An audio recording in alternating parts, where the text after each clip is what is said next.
What is ternary operator? Ternary operator can be used as a replacement for if-else statement.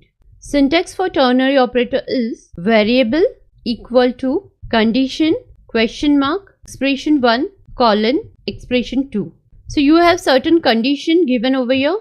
If the condition is true, expression 1 executes, and if the condition is false, expression 2 executes. So it works same like if-else. If the condition is true, if block executes, and if the condition is false, else block executes. So let us learn this with the help of a program.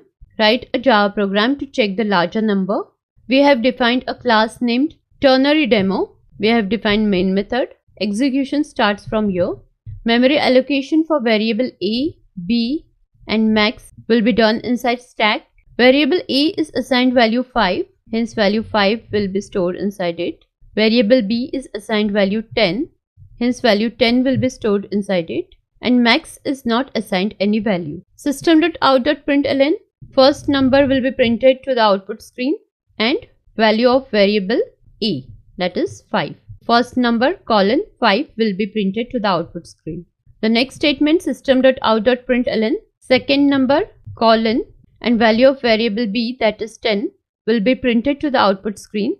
This statement defines the ternary operator.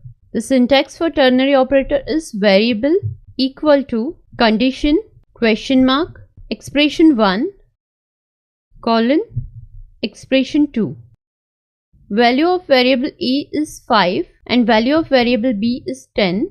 5 is not greater than 10, hence the condition is false, and when the condition is false, expression 2 is executed. Value for variable b is 10, hence value 10 will be assigned to variable max. So max will be assigned to value 10, which is the maximum value. Next we are printing out maximum number is value of max. So the output will be maximum number is 10.